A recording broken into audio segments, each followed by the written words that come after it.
Aujourd'hui, nous vous emmenons avec nous en Espagne pour visiter Valencia sur 2 journées et demie. Alors si vous ne voulez manquer aucun épisode, abonnez-vous et activez les notifications.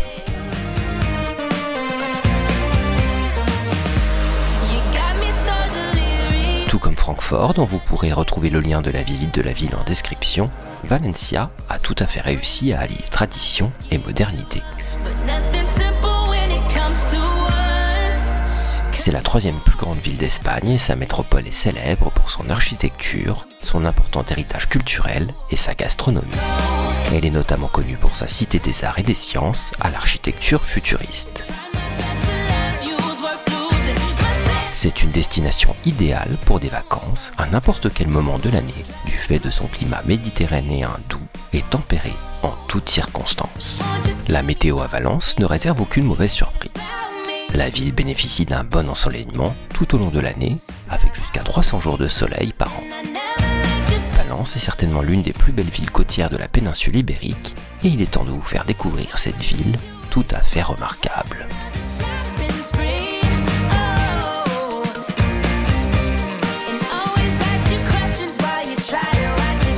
Nous atterrissons et sentons déjà la chaleur de la ville, et il faut bien reconnaître que nous sommes impatients de la visiter.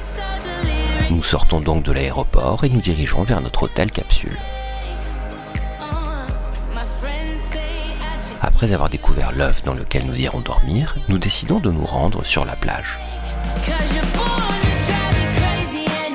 Mais avant cela, nous parcourons rues et ruelles et découvrons de vieilles habitations colorées qui dépaysent totalement.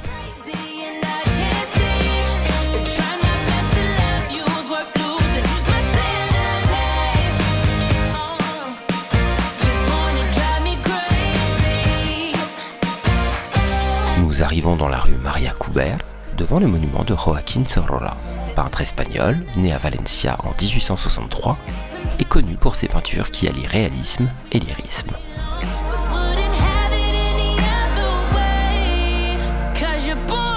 Au centre du bassin d'où jaillissent des jets d'eau se trouve le buste en bronze du peintre, son chapeau à la main. Il part à Paris en 1885 avec un habit peintre et à son retour en Espagne, sa palette s'éclaircit, illustrant les plages méditerranéennes, les jeux d'enfants, les nus, les pêcheurs valenciens.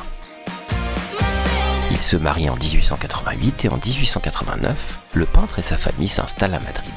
En à peine 5 années, Sorolla accède à la reconnaissance de son art et il exposera à New York en 1905.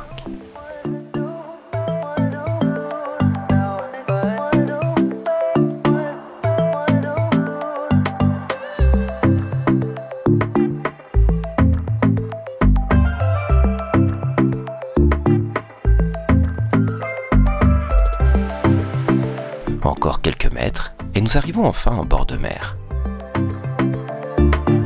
Nous cherchons de quoi nous restaurer et nous rafraîchir. Valence oblige, nous nous arrêtons tout d'abord prendre une horchata, boisson traditionnelle de la ville. C'est une boisson rafraîchissante et sucrée à base de choufa, également connue sous le nom de souchet, qui est une petite tubercule comestible. Après ce bon rafraîchissement, nous nous dirigeons sur la plage pour y marcher un petit moment. Et l'eau est vraiment chaude. Quel bonheur! Amoureux des plages, mers et océans, bien souvent la première chose que nous faisons lorsque nous arrivons dans des villes côtières, c'est de nous y rendre pour sentir l'atmosphère de ces zones maritimes tant appréciées et de marcher sur le sable, les pieds dans l'eau. La Malvarrosa est une des plages les plus populaires de Valence du fait de sa proximité avec la ville. Elle est longue et sablonneuse, équipée de parasols et de transats. C'est une plage familiale et on peut y accéder en bus, en tramway ou à pied. L'endroit est très touristique, mais agréable. C'est à coup sûr ici que nous viendrons terminer nos journées de visite pour nous relaxer de nos marches intenses. Nous quittons la plage et découvrons le bateau fontaine. La Fuente del Barco de Agua utilise des cours d'eau pour imiter les caractéristiques d'un voilier. Le cadre métallique pulvérise de l'eau, créant la voile et la coque du bateau. tombons ensuite par hasard sur la 26e compétition internationale de foot-volley de Valence.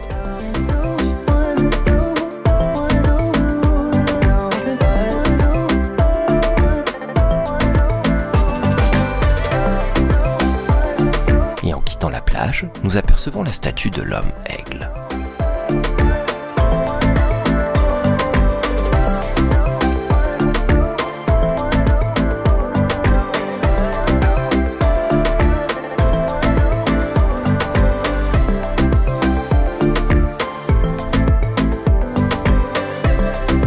Nous arrivons maintenant à la Cité des Arts et des Sciences, bâtiment spectaculaire, conçu par Santiago Calatrava et Félix Candela.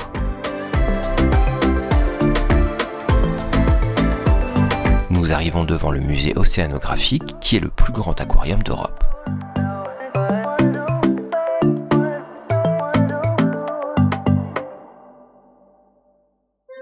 Il propose 7 ambiances marines différentes,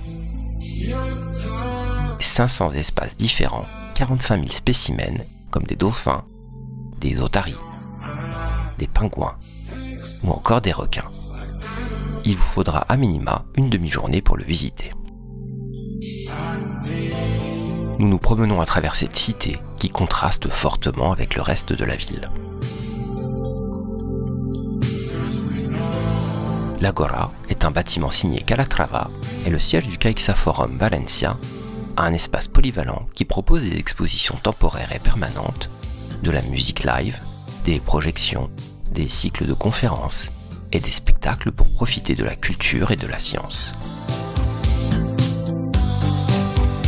Le musée des sciences, avec son slogan « Défense de ne pas toucher », en dit déjà beaucoup.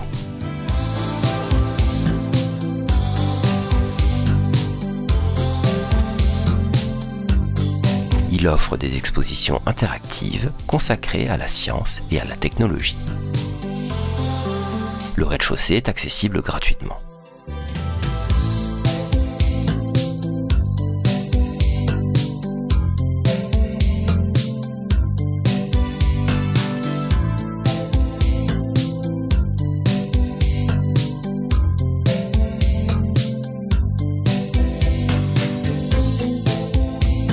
L'hémisphérique, quant à lui, est un cinéma numérique 3D disposant d'un écran incurvé de 900 mètres enveloppant les spectateurs et qui diffuse des documentaires éducatifs de 45 minutes. Et en parlant de films, le décor que nous offre cet endroit est tout à fait indiqué pour des films de science-fiction. Il a d'ailleurs servi à de nombreuses productions TV et cinéma. On peut citer par exemple Doctor Who saison 10, épisode 2, Westworld saison 3, Tomorrowland, Bill and Ted Face the Music, Brave New World et bien d'autres. On se retrouve à flâner dans cet endroit pendant un long moment.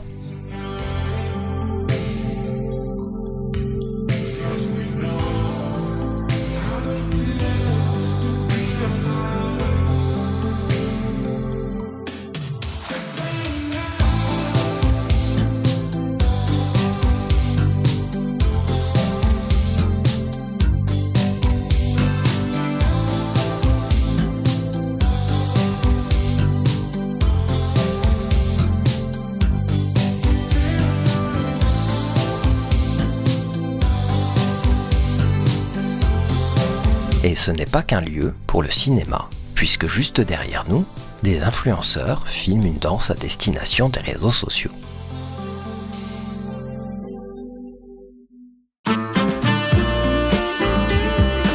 Le Palais des Arts est le point de rencontre des mélomanes. Cet impressionnant bâtiment de 400 000 m² accueille l'Opéra de Valence.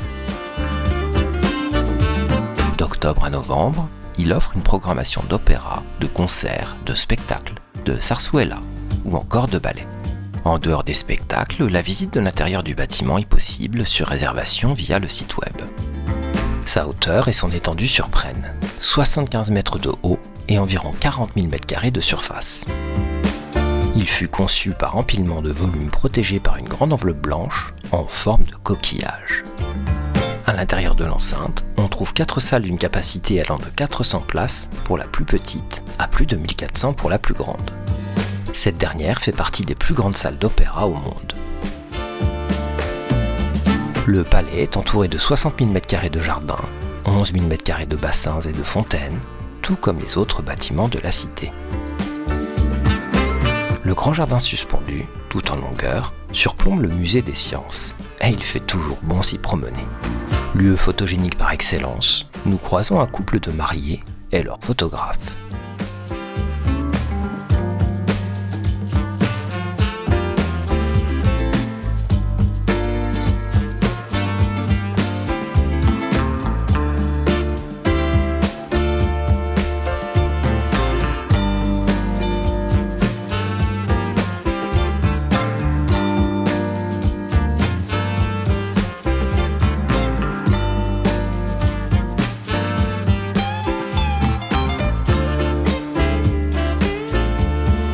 Libre d'accès, l'Umbracle est un gigantesque jardin de plus de 17 000 m² dans lequel on se promène en admirant ses plantes typiquement méditerranéennes ou ses sculptures contemporaines.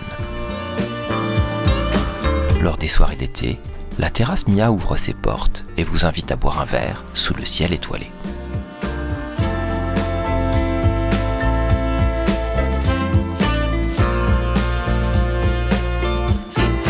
Le Paseo est bordé d'une centaine de palmiers. Et ici aussi, les photographes sont à l'œuvre. Nous devons bien reconnaître que les images de cet endroit sont spectaculaires. La Cité des Arts et des Sciences est incroyable. Ce grand complexe architectural conçu pour le divertissement est l'une des attractions les plus visitées de Valencia, et on comprend pourquoi. Les bâtiments monumentaux sont tous devenus des icônes de la ville. C'est en tout état de cause un complexe de loisirs scientifiques, culturels et naturels à apprécier en famille ou entre amis.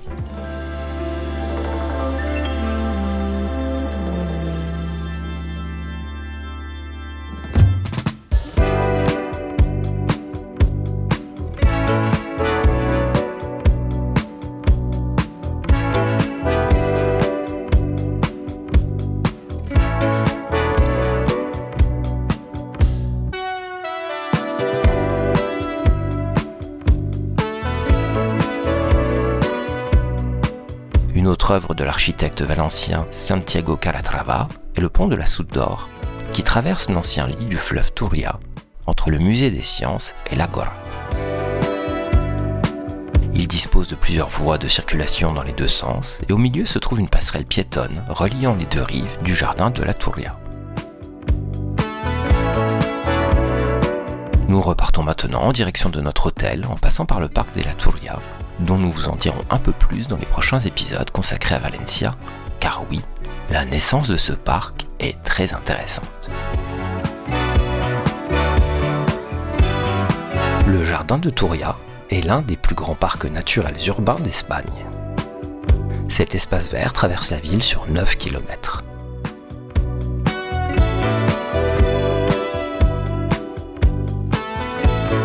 On s'y promène et on y trouve des installations ludiques et sportives. Des fêtes d'anniversaire pour petits et grands. Des arbres centenaires. Et des recoins romantiques à s'y perdre. Le jardin est surmonté de 18 ponts, témoignage de siècles d'histoire.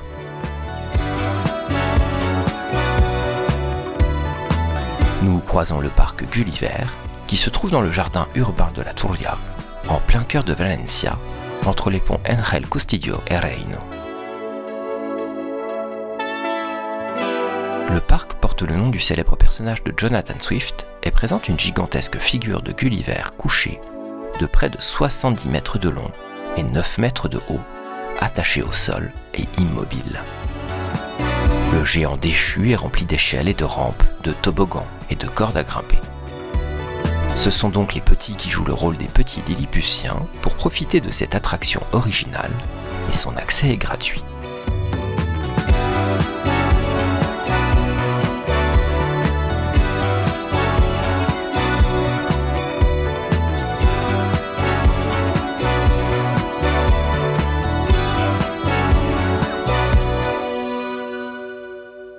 Après cet après-midi de visite, nous tombons sur un bar local appelé El Carro. C'est un bar traditionnel, abordable, et la nourriture est délicieuse. Et c'est ainsi que nous terminons notre soirée, tapas et boissons locales.